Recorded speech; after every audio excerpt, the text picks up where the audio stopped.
Just briefly, part of the thinking around this was that there is a concern that most of the focus on nature is around land, and there isn't enough focus on nature in the ocean. Of course, we've got the Global Biodiversity Framework, we've got 30 by 30, well, not well in our sights, but in our sights. We talk a lot about risk frameworks and the new accounting for nature questions that are there, but we don't talk too much about the opportunities presented by nature as well in the nature market. But the purpose of this panel is really to sort of unpack some of these things and see where we are and how best to frame this question of nature and the sustainable ocean economy. And I'm delighted to welcome our panelists, Naoka Ishii, Director of the Center for Global Commons at the University of Tokyo, right next to her, Miyuki Zuniya, who is the Chief Sustainability Officer of MUFG and MUFG Bank, and Pascal Lamy, President of the Mission Starfish, among many other things, and Elizabeth McLeod, who is the Global Ocean Director for the Nature Conservancy. So quite a range of perspectives we've got on the panel here. And I want to just start, if I can, just by throwing a question out. And as I said earlier, we have had a focus particularly on land. Is the ocean, Naoko, sort of sidelined in the discussion around nature, do you feel, at the moment? And are we looking at it in the right way? What is the risk of us not looking at the ocean squarely in the face when it comes to nature? Thank you, Charlie. If I may start with challenging your question. If the ocean is lagging behind the land and the nature on land, to me, the challenges that the ocean is facing is more or less the same nature, or that the same issue, or that the nature on the land is also facing. What is the fundamental challenge to ocean and nature inclusively? The current economic system doesn't fully account for the full value of nature or the natural capital. And that's why that we continue to eat up our basic foundation of the natural system, including ocean. So in order to address this fundamental issue, we also have to think how we can really update or reimagine our current economic system. Maybe I will give you one example, that our economic system is much more be kind to put the value, monetary value of timber forest. Because timber, the forest becomes timber, and it has a market value. But the current economic system doesn't really value the standing forest. It's considered to be more like a free goods. Same thing for ocean.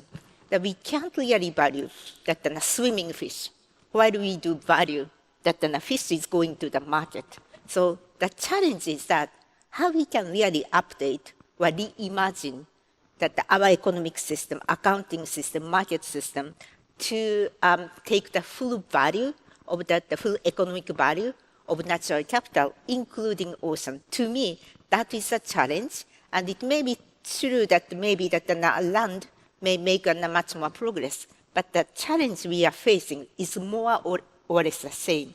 So the question for you, for me, and for the audience is, can we really think about how to update our current market economic system so that we don't necessarily have to struggle with each individual small-scale project struggling to how to make the case, because it's very, very costly way of doing business. It's very fragmented way.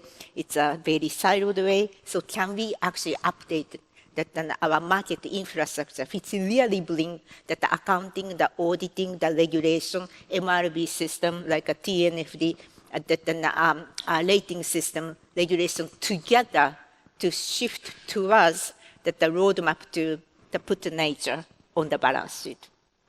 So I want to explore that question in the next round of questions, because I think that's really important. What is the roadmap to that question?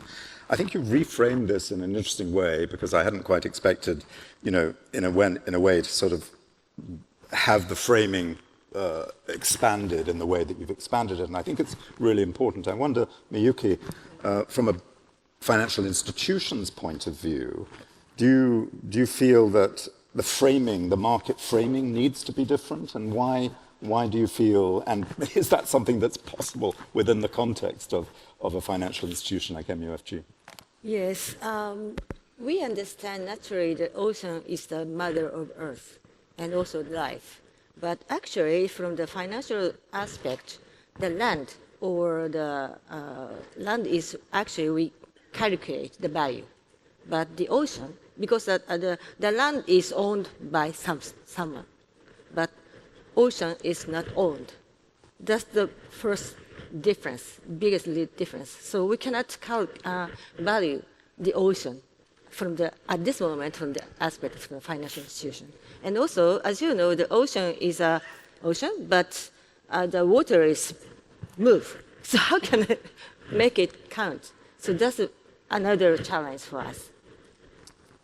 I guess, that was the sort of question that I was asking right in the beginning, which I think was nicely parried by Naoko, and that was, why haven't we reached a point where the ocean is in fact valued? But let's come back to that, because I think that is also a really important question.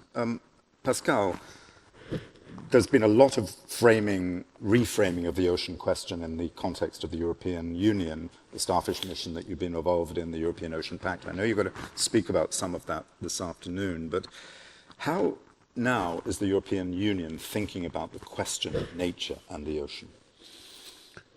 I think we are roughly where our Japanese colleagues are, with a growing recognition that there's not the land and the water and the continents and the islands and the ocean. There's a planet. There's one common. And to take the positive side of this, if I compare where we are now to where we were 10 years ago, there's been a huge progress. The ocean now is part of the global discussion. Now, not yet where it should be. And we've tried in the European Union to innovate, to create a whole new approach to this issue in identifying and trying to address the three major gaps which are still there and that distinguish attention to land to attention to the ocean. The first one is the knowledge gap. That's a huge problem. We know way more about the land than we know about the ocean. The second is an emotional gap. When we have to mobilize public opinion, we very often have a problem that the ocean is something far away, dangerous, even for populations who are living with the ocean. And finally, the sort of economic gap, which is the fact that we have a huge asset down there, and that it's not seen as such, hence the notion that we have to address this question. To answer your question, we've done it one way in the European Union with this Starfish mission, and one of the legs of the Starfish mission is about science awareness. Another one is about the blue economy. I'll leave aside the three other ones for the moment. And we've been instrumental in trying to frame the discussion in Nice, in UNOC 3, with this Blue Economic and Finance Forum, which is going to take place in Monaco, and which I co-chair by Iliana Seed, who was sitting on this panel a few minutes ago, so that the opportunity that is there, provided, of course, we stop damaging the ocean, the opportunity will be really put as a major element in the scenery, but a bit more of that later. Let's come back to that. I just want to sort of, and I've reframed my own discussion now as a result of Naoko's thought, but just, Elizabeth, to come to you, it's not so much, if I was to reframe, I hope and I'm framing properly, Naoko's thought, it's not so much about whether the ocean is or isn't behind the land in the nature discussion. It is really that we are simply not valuing nature in the right way. And I wonder, from a conservation point of view, whether you feel that is the right way to look at it, and how potentially the ocean fits into that perspective. Yeah, thank you, Charles. I absolutely agree. We are not valuing the ocean the right way. I think there's a greater recognition now that the ocean provides so much for humanity. It's feeding 3 billion people around the world. Every second breath we take, it's providing the oxygen. It's helping to stabilize our climate, absorbing 90% of the heat and the excess heat and 30% of the CO2 emissions. So it is so vitally important for climate regulation, for food security. 90% of global shipments happen on the ocean. And yet, those who benefit, those who use the ocean, aren't paying in to managing the ocean. They're not paying in to protecting and restoring the ocean. And that has to change. And I think part of what accelerates that change is providing the science and the data, quantifying the ecosystem service benefits, but it's also helping to support the regulatory environment and the policies that encourage greater investments in the ocean. And so I think the role of groups like the Nature Conservancy and conservation partners are helping to build the scientific foundation, helping to catalyze the radical partnerships across finance and the private sector and the conservation and governments and communities, so that we are developing these investable projects at the scales that are needed, but that are also having benefits go back. We just heard Professor Whips from Palau talking about the importance of benefits going back to Palau, going back to communities, which he was speaking so eloquently about a moment ago. So I think that we're all starting to now come together. I think the BEF prior to UNOC is a great example of really aligning investors and partners to really build that ecosystem of investable opportunities. So I think we're making a lot of progress, but I still think we have our work cut out for us. Let me come back then. I mean, one question before we talk about the ocean as an investable, nature as an investable asset, is this, there's been a proliferation of these frameworks, the TNFD, the Task Force on Nature-Related Financial Disclosures, the Global Biodiversity Framework. Many of those are risk frameworks. They're a kind of starting point. And indeed, it is true at a sort of more simple level, if you want to put it that way, that the ocean is not really part of those frameworks in the way that we would hope it would be. And those frameworks are important. They may not be everything, but they are important. I just wanted to ask, Naoko, from a risk point of view, why do you feel that the ocean has not yet made it onto those frameworks in the way that we would hope it to do, particularly the TNFD and the science-based targets frameworks? Yeah. May I go back to my same question? I'm not going to let you, you're not going to let me off this. Even TNFD, that I know that Japan is actually almost number one the country that by number of signatories that from early adopters of TNFD. But when I talk to many of the CEOs who adopted the TNFD framework, they are saying, yes, we do this TNFD, signing up TNFD. It's a wonderful assessment framework, a disclosure framework, but just assess and disclose doesn't really get them to their hope that how to value the nature on the balance sheet, or more like how to monetize the value of the balance sheet. So that the way I see is that, yes, there are two important building blocks there. Natural capital assessment, TNFD, SVTN is a very important part of that.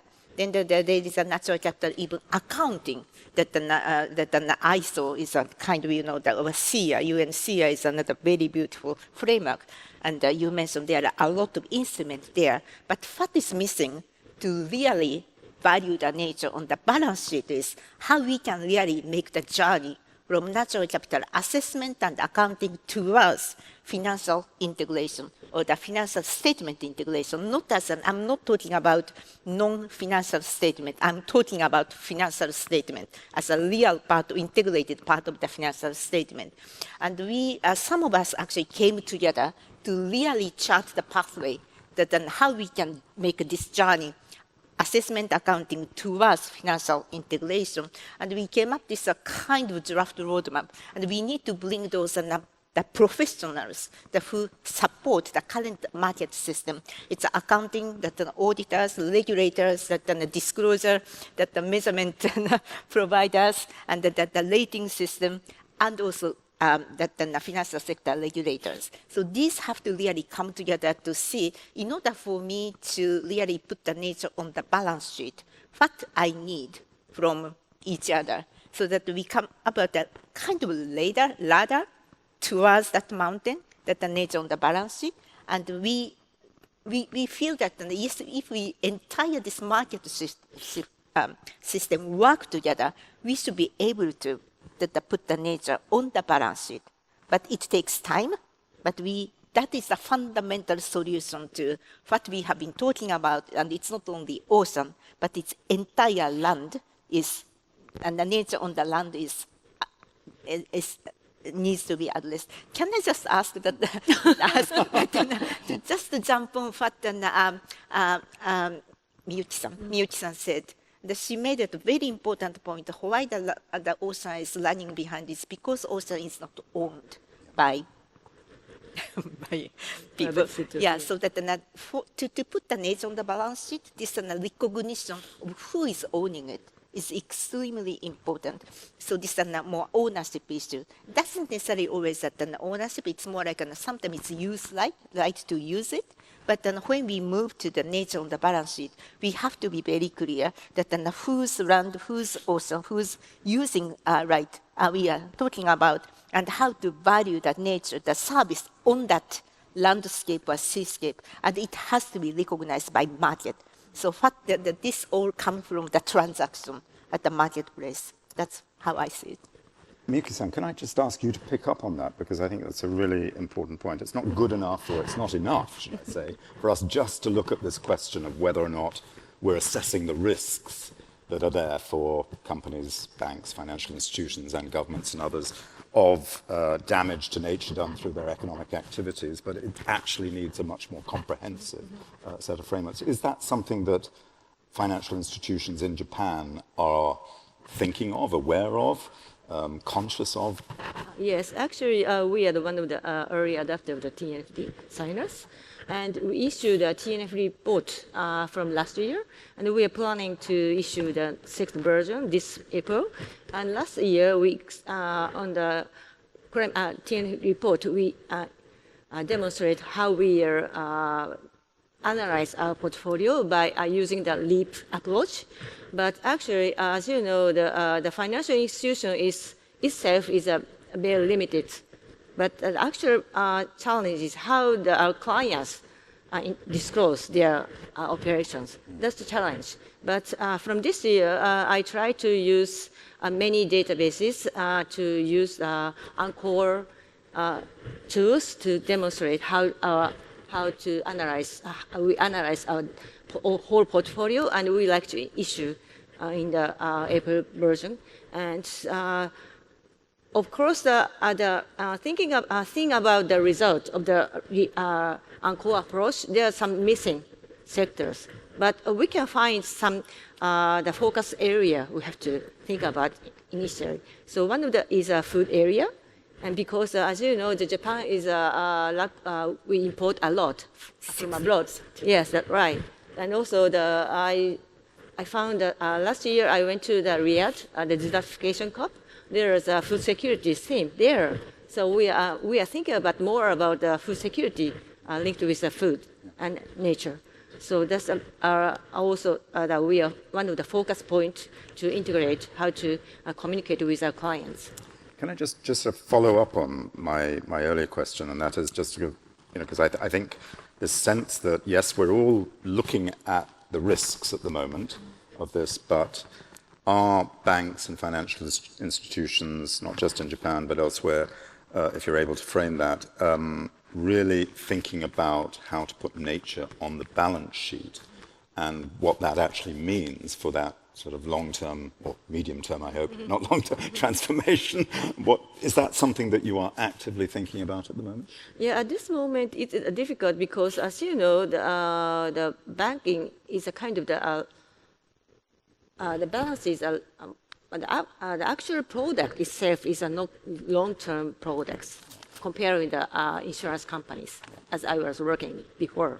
So from that aspect, it's a little difficult to put in the oceans from the long-term aspect. But actually, we have to think about, because as I mentioned at the beginning, the ocean is the nature, the mother of nature. So we have to think about how the linkage with each other sectors, I think. So I think there is agreement there, but I think there is obviously clearly a big step, a fairly big step still to take. And Pascal, I don't know whether you, I mean, obviously in the European Union, there's been quite a lot of thinking about that balance sheet question and how you make nature an asset and how you make it investable. How would you describe the progress being made in Europe, despite some of the backtracking that's been going on there at the moment? No, I think we now have the narrative and the conceptual framework. Roughly speaking, we have an asset value, let's say $25 trillion down there. We invest probably 1% of that every year. It obviously makes sense to do more. Not least because if we don't invest into this 25 trillion asset, it is shrinking. So from a purely economic point of view, let's leave all environmental considerations aside. Not investing in this asset is stupid. Now, how to get there? Frameworks, Charles, and I know you love them, are useful, but they are not the one that create the investment dynamics. What creates the investment dynamics is the evidence that investing money in conservation, in sustainable decarbonated shipping, in addressing the coastal sea rise, in protecting coral reefs, makes a financial sense. And this is the whole concept on which we've based this European Ocean Pact, as far as the blue economy part is concerned. And it's the whole concept on which we've based the Blue Economic and Finance Forum in Monaco before UNOC 3, in starting from the proof of concept, in starting from opening a website where between 200 and 300 invested initiatives, not to be invested, not ideas that might attract attention from philanthropy or from insurance. We are working on these 200 or 300 initiatives. We are selecting a number of them which, in our view, are the most demonstrative, in order to start from the fact that investing in the blue economy, in a sustainable blue economy, makes sense. From that, you move to scale up, and we are working with a number of, I wouldn't say coalitions at this stage. We might get there. And then the third step is the framework we need. And we need, and we don't have yet, what we need in terms of taxonomy, in terms of proper, if not regulation, at least framing blue carbon markets, for instance. But our methodology, the ones we are following in the EU, and the one, unsurprisingly, we are focusing with Eliana on the BEF, is to start from what works. Not starting from the fact that we have a huge problem, we all know that. Starting from the fact that there are already solutions. Some are with 10 million, others with 100 million, others with 1 billion. So be it, but the thing is now working. I want to talk about the scale of the challenge ahead of us in a short while, but Elizabeth, if I can come to you. I mean, there has been a lot of focus, as I mentioned earlier, about the risk frameworks that are there, and there's a lot of buzzing activity going on around that. But in some ways, I think what Naoko is saying is that's important, of course, that's not unimportant, but actually it may miss the bigger picture, and the bigger picture is that we now need to start really thinking about how to get nature on the balance sheet. And how from a conservation point of view do you see that process now unfolding? What is the pathway to that? Yeah, I think to your point, we're doing it. I mean, I think we have solutions on the table. The Nature Conservancy has been really championing innovative financial mechanisms, and so we've been the first to establish reef insurance policy in Mexico a number of years ago in the Yucatan. There was a $850,000 payout, which was the first time that an insurance company had paid out to restore a natural asset, coral reefs. We've now started a policy in Hawaii, which was the first in the U.S. Our partners are now taking this forward across the Mesoamerican reef and others. So I think we're, through the insurance industry, we've demonstrated that it's possible. TNC has also been leading in the nature bonds portfolio, which is programs that are helping to refinance sovereign debt to help generate revenue and long-term sustainable financing for both ocean conservation, but also climate action, climate adaptation and mitigation projects. The nature bonds portfolio started in the ocean with Seychelles as the blue bonds. And from there, we've now led these projects with governments and our partners in the banking sector as well. In Belize, Barbados, Gabon, most recently in the Bahamas, and we've refinanced over $1.5 billion US, and we'll be paying out over $500 million to support about 240 million hectares of ocean conserved. So huge, large-scale wins coming forward. We are now part of a sustainable debt coalition. So our partners, again, are now starting to utilize and improve upon and build upon these methods. So I think one last example that we have one of our leaders in the room, Aki Baihaki, who is leading the Global Fund for Coral Reef Project in Indonesia. It's a blended finance project that is helping to develop reef positive businesses. So again, catalyzing private philanthropy alongside investment to help support things like ecotourism, aquaculture, sustainable fisheries, and we're developing a coral reef finance facility to incubate these projects so that they can become revenue generating and help build that local capacity. And that is so vitally important, is building the financial expertise and capacity to incubate, grow, and scale these projects, and then develop them for those local conditions so that they can continue to provide benefits for the communities. So one thing that has come up in our conversations is the scale of all of this and the sort of incremental nature of some of the programs that are going on at the moment. Obviously, the importance is to build and slowly build and find that incremental sort of progress that we need. But of course, the scale of the challenge in front of us is great. Now, I want to come back to that and ask you all what it would take to create $1 trillion nature market, which includes the ocean, isn't it? I'll just focus on the ocean. But I just want to offer you the opportunity in the audience to contribute to this discussion and to ask any questions you may have. Is anybody? There's a hand down there, please. Yes, if you could just get a mic.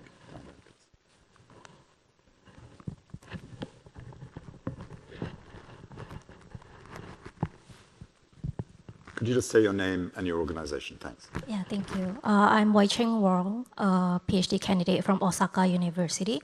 So last weekend, I heard an economist say in a Nobel Prize dialogue that we should put a price tag on environment. But my concern is that how is that different from putting a price tag on healthcare and education? Maybe I'm missing the point.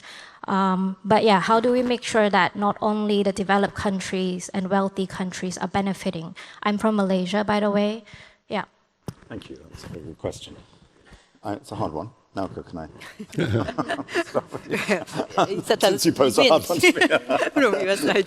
Well, actually, I don't know exactly if I get your question, but if the challenge is on how to put the right price on the natural capital, the nature, if that is a question, and there is a lot of criticism when we say to put the price on nature, because many people think that the nature is priceless. But if you really want to protect the nature, you have to find a way to how to, if I use this word, monetize the natural capital so that natural capital is considered to be an important source of growth, as Elizabeth mentioned, growth and the future revenue. And that kind of mindset change is exceedingly important. The one reason why I'm so passionate in nature on the balance sheet is it creates this revenue, the pathway to recognize the nature on its full value of the nature. In the positive side, you ask the risk and opportunity. This is going to be the opportunity side. And why I think it's important, because who is now holding the natural capital, either on land or on sea? Those are the smallholder farmers and the fishery community, indigenous people, that the local, that the people on the sea coast. And these are the people who are doing the safeguarding the natural capital without any being paid. So that if we are able to shift this economic system to reward those people for their work, safeguarding natural capital, this really addresses this injustice of the current economic system, and even to address the global north-south tension. And so it's kind of, bring this and the justice and the fairness aspect into the current economic system. And I believe it will actually address a huge division that we are facing in the international community. So. Can I ask anybody else if they'd like to just comment on that? Because it can seem counterintuitive to put a value on nature, Elizabeth. But I agree with that process. I think, we are here at The Economist, and I think, see the value of that strongly. But Elizabeth. I've been in, I think it's a great question. And I've been in a number of conversations, particularly with some of our indigenous partners, and it's anathema to do that and to put a dollar value on something that's not only priceless, but sacred. And I think the flip side, and we need to honor those worldviews and perspectives, and I think if we did that more, we probably would not be in the predicament that we're in right now with the state of our oceans. I think the challenge is that we have so much exploitation, and it's not visible, these benefits. And to put a dollar value is helping to make that benefit visible, helping to quantify whether it's a carbon, whether it's, the climate, the food security piece, the tourism piece. And then you can start incorporating it into budgets and build the economic case that will bring governments on board, will bring the private sector on board.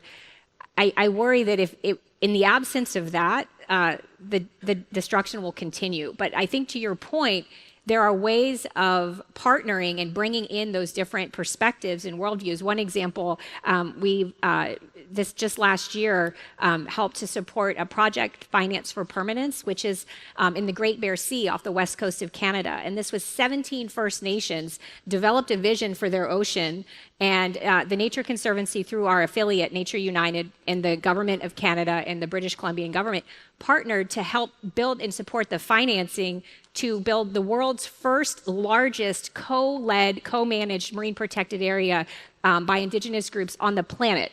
And so, there are ways of bringing diverse worldviews and voices and perspectives together, and also ensuring that there's that financial sustainability component to help implement and support a durable vision that helps to preserve really vital ecosystems.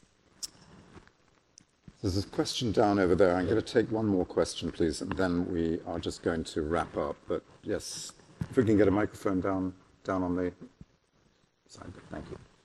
Just say your name and organization, please. Hi, Amelia Wenger, Wildlife Conservation Society.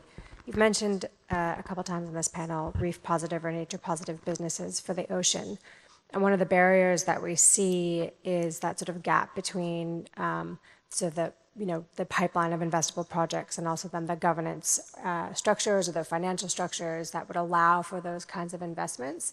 So I'm just curious, in your own experiences, how do you help bridge that gap to ensure that the businesses, small governments are supported to be able to sort of access this kind of investments into these sort of ocean positive industries? My